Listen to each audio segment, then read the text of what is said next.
और कांग्रेस के माथे पर ये जो पाप है ना, वो कभी भी धुलने वाला नहीं है, कभी भी धुलने वाला। यह सिर्फ हिंदुत्व है।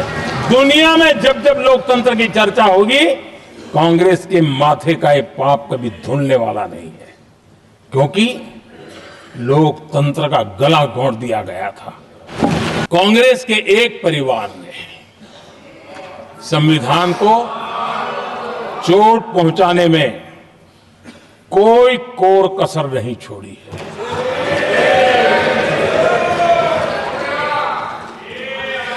और मैं इसलिए एक परिवार का उल्लेख करता हूं कि 75 साल की हमारी यात्रा में 55 साल एक ही परिवार ने राज किया है। इसलिए देश को क्या क्या हुआ है ये जानने का अधिकार है। सांसदों का आभार व्यक्त करता हूं कि जिन्होंने इस उत्सव के अंदर हिस्सा लिया, मैं उन सबका अभिनंदन करता हूं। आदरणीय अध्यक्ष जी, 75 वर्ष की उपलब्धि साधारण नहीं है, असाधारण है। और जब देश आजाद हुआ और उस समय भारत के लिए जो जो संभावनाएं व्यक्त की गई थी, उन सभी संभावनाओं को निरस्त करते हुए, परास्त करते हुए भारत का संविधान हमें यहां तक ले आया है। और इसलिए इस महान उपलब्धि के लिए संविधान निर्माताओं के साथ साथ मैं देश के कोटि कोटि नागरिकों का आदरपूर्वक नमन करता हूं, जिन्होंने इस भावना को, इस नई व्यवस्था को जी करके दिखाया है। संविधान निर्माताओं की जो भावनाएं थी, उसको जीने में पिछले 75 साल भारत का नागरिक हर कसौटी पर खरा उतरा है। और इसलिए भारत का नागरिक सर्वाधिक अभिनंदन का अधिकारी है। संविधान की भावना को लेकर के हम सब जीने वाले लोग हैं। हमने G20 की अध्यक्षता के दरमियान विश्व के सामने विमेन लेड डेवलपमेंट का विचार रखा, और विश्व के अंदर विमेन डेवलपमेंट से अब आगे जाने की जरूरत है। और इसलिए हमने विमेन लेड डेवलपमेंट की चर्चा को अंजाम दिया। इतना ही नहीं, हम सभी सांसदों ने मिलकर के एक स्वर से नारी शक्ति बंधन अधिनियम पारित करके हमारी महिला शक्ति को भारतीय लोकतंत्र में उनकी भागीदारी सुनिश्चित करने के लिए हम लोगों ने कदम उठाए। आदरणीय सभापति जी, आज हम देख रहे हैं हर बड़ी योजना के सेंटर में महिलाएं होती है। और ये जब संविधान के हम 75 वर्ष मना रहे हैं, ये संयोग है और अच्छा संयोग है कि भारत के राष्ट्रपति के पद पर एक आदिवासी महिला विराजमान। ये हमारे संविधान की भावना की एक अभिव्यक्ति भी है।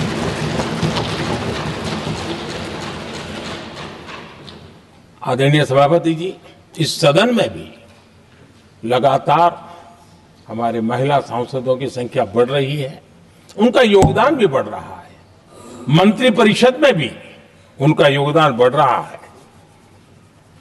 आज सामाजिक क्षेत्र हो, राजनीतिक क्षेत्र हो, शिक्षा का क्षेत्र हो, खेलकूद का क्षेत्र हो, क्रिएटिव वर्ल्ड की दुनिया हो, जीवन के हर क्षेत्र में महिलाओं का योगदान महिलाओं का प्रतिनिधित्व देश के लिए गौरव दिलाने वाला रहा है। हमारा देश बहुत तेज गति से विकास कर रहा है। भारत बहुत ही जल्द विश्व की तीसरी बड़ी आर्थिक शक्ति बनने की दिशा में बहुत मजबूत कदम रख रहा है।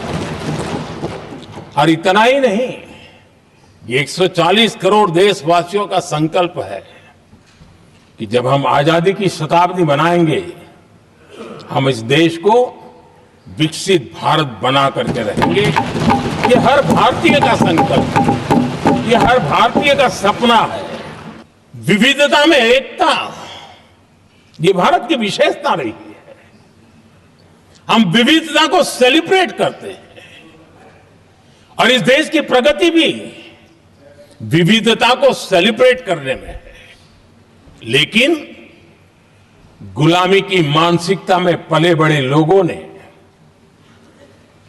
भारत का भला न देख पाने वाले लोगों ने, और जिनके लिए हिंदुस्तान 1947 में ही पैदा हुआ, ये जो धारणा बननी थी, उनके लिए वो विविधता में विरोधाभास ढूंढते रहे। इतना ही नहीं, विविधता के इस अमूल्य खजाना है हमारा, उसको सेलिब्रेट करने के बजाय उस विविधता में ऐसे जहरीले बीज बोने के प्रयास करते रहे ताकि देश की एकता को चोट पहुंचे। आदरणीय सभापति जी, हमें विविधता का उत्सव हमारे जीवन का अंग बनाना होगा और वही बाबा साहब आंबेडकर को सच्ची श्रद्धांजलि होगी। पिछले 10 साल देश की जनता ने हमें जो सेवा करने का मौका दिया है, हमारे निर्णयों की प्रक्रिया को देखेंगे तो भारत की एकता को मजबूती देने का निरंतर हम प्रयास करते रहे हैं। आर्टिकल 370 देश की एकता में रुकावट बना पड़ा था, दीवार बना पड़ा था। देश की एकता हमारी प्राथमिकता थी, जो कि हमारी संविधान की भावना थी, और इसलिए धारा 370 को हमने जमीन पर उतार दिया, क्योंकि देश की एकता हमारी प्राथमिकता है। इकोनॉमिक यूनिटी के लिए जीएसटी ने बहुत बड़ी भूमिका अदा की है। उस समय पहले की सरकार का भी कुछ योगदान है। वर्तमान समय में हमको इसको आगे बढ़ाने का अवसर मिला और हमने इसको किया, और वो भी वन नेशन वन टैक्स उस भूमिका को आगे बढ़ा रहा है। आदरणीय सभापति जी, एकता के उस भाव को मजबूत करने के लिए हमने one nation one ration card की बात को मजबूत किया। देश की एकता के मंत्र को जीने वाले हम लोगों ने ये तय किया कि one nation one health card, और इसलिए हमने आयुष्मान भारत योजना बनाई। आदरणीय सभापति जी, हम जानते हैं देश में कई बार ऐसा हुआ कि देश के एक हिस्से में बिजली थी, लेकिन बिजली सप्लाई नहीं हो रही थी और उसके कारण दूसरे इलाके में अंधेरा था। और पिछली सरकार में हमने विश्व के अंदर भारत की बदनामी हेडलाइन से हुआ करती थी अंधेरे की, वो दिन हमने देखे हैं। और तब जाकर के एकता के मंत्र को लेकर के संविधान की भावना को जीने वाले हम लोगों ने वन नेशन वन ग्रिड को परिपूर्ण कर दिया, और इसलिए आज बिजली के प्रवाह को निर्विरोध रूप से हिंदुस्तान के हर कोने में ले जाया जा सकता है। हमने नॉर्थ ईस्ट हो या जम्मू कश्मीर हो, हिमालय की गोद के इलाके हो या रेगिस्तान के सटे हुए इलाके हो, हमने पूरी तरह इंफ्रास्ट्रक्चर को एक सामर्थ्य देने का प्रयास किया है ताकि एकता के भाव को अभाव में से कारण कोई दूरी पैदा न हो, उसमें से बदलने का हमने काम किया। कि हमने ऑप्टिकल फाइबर हिंदुस्तान की हर पंचायतों तक ले जाने का प्रयास किया है, ताकि भारत की एकता को मजबूती देने में हमें ताकत मिले। आदरणीय सभापति जी, हमारा संविधान की अपेक्षा है एकता की, और इसी को ध्यान में रखते हुए हमने मातृभाषा के महात्म्य को स्वीकारा है। मातृभाषा को दबा करके हम देश के जनमानस को संस्कारित नहीं कर सकते, और इसलिए हमने न्यू एजुकेशन पॉलिसी में भी मातृभाषा को बहुत बल दिया है। और अब मेरे देश का गरीब का बच्चा भी मातृभाषा में डॉक्टर, इंजीनियर बन सकता है, क्योंकि हमारा संविधान सबसे पीछे है, उनकी सबसे दरकार करने का हमें आदेश देता है। जब देश संविधान के 25 वर्ष पूरे कर रहा था, उसी समय हमारे देश में संविधान को नोच लिया गया, इमरजेंसी आपातकाल लाया गया।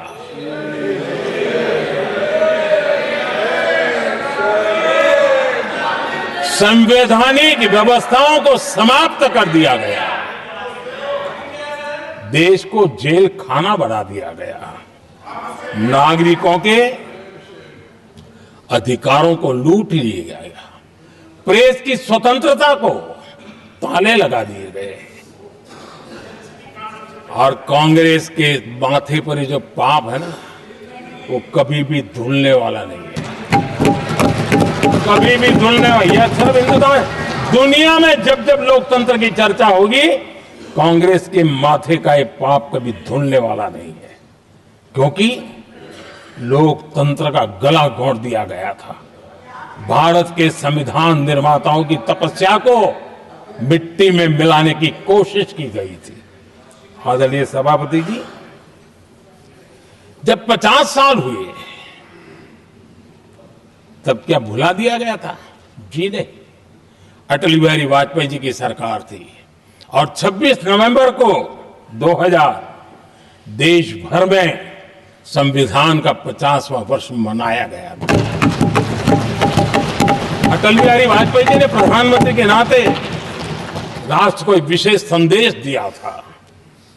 एकता, जनभागीदारी, साझेदारी, उसके महत्व पर बल देते हुए उन्होंने संविधान की भावना को जीने का प्रयास किया था, जनता को जगाने का भी प्रयास किया था। और अध्यक्ष जी, जब देश संविधान का 50 वर्ष मना रहा था, और जब 50 वर्ष की पूर्णाहुति हुई, तो ये मेरा भी सौभाग्य था कि मुझे भी संविधान की प्रक्रिया से मुख्यमंत्री बनने का अवसर मिल गया। और मैं जब मुख्यमंत्री था, उसी कार्यकाल में संविधान के 60 साल हुए, और तब मैंने तय किया था मुख्यमंत्री के नाते कि हम गुजरात में संविधान के 60 साल मनाएंगे।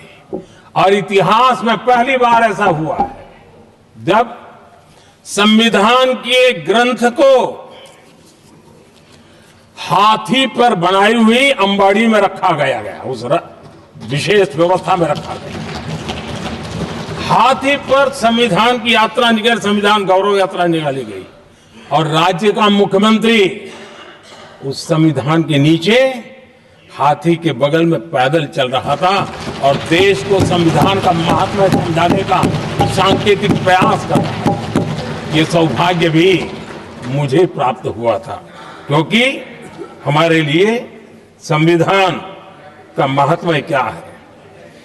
और आज 75 साल हुए, हमें अवसर मिला। और मुझे याद है, जब मैंने लोकसभा के पुराने सदन के अंदर जब 26 नवंबर को संविधान दिवस मनाने की बात कही थी, तब एक वरिष्ठ नेता ने सामने से आवाज उठाई थी कि 26 जनवरी तो है, 26 नवंबर की क्या जरूरत है। क्या भावना घर कर गई थी, ये बहुत पुरानी बात नहीं है। इसी सदन में मेरे सामने हुआ था।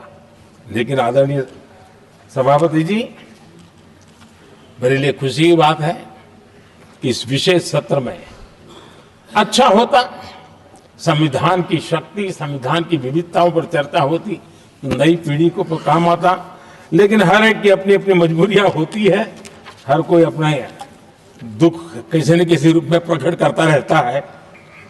मैं तो संविधान के प्रति विशेष आदर का भाव व्यक्त करना चाहूंगा। इस संविधान की भावना थी कि मेरे जैसे अनेक लोग जो यहां पहुंच नहीं पाते, ये संविधान था जिसके कारण हम पहुंच पाए।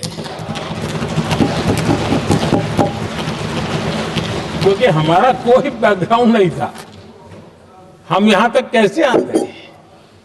ये संविधान का सामर्थ्य था, जनता जनार्दन के आशीर्वाद थे।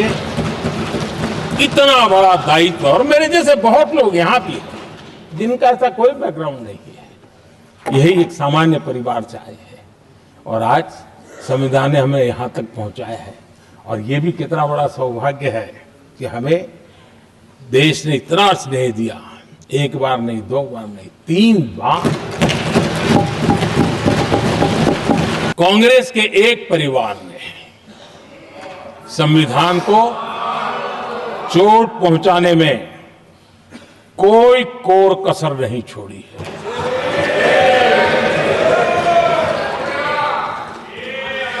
और मैं इसलिए एक परिवार का उल्लेख करता हूं कि 75 साल की हमारी यात्रा में 55 साल एक ही परिवार ने राज किया है।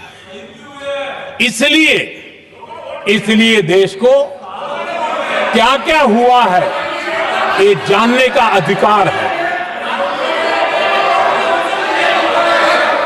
और इस परिवार के कुविचार, कुरीति, कुनीति, इसकी परंपरा निरंतर चल रही है। हर स्तर पर इस परिवार ने संविधान को चुनौती दी। प्रधानमंत्री पंडित नेहरू जी ने मुख्यमंत्रियों को एक चिट्ठी लिखी थी, अगर संविधान हमारे रास्ते के बीच में आ जाए, ये नेहरू जी लिख रहे हैं, अगर संविधान हमारे रास्ते के बीच में आ जाए, आगे नेहरू जी कह रहे हैं, तो हर हाल में संविधान में परिवर्तन करना चाहिए। ये नेहरू जी ने मुख्यमंत्रियों को चिट्ठी लिखी।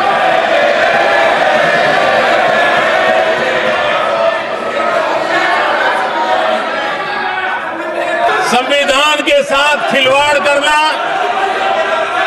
संविधान के स्पिरिट को तहस नहस करना, ये कांग्रेस की रगों में रहा है। हमारे लिए संविधान, उसकी पवित्रता, उसकी शुचिता हमारे लिए सर्वोपरि है। और ये शब्दों में नहीं है, जब जब हमें कसौटी पर कसा गया है, हम तप करके निकले हुए लोग।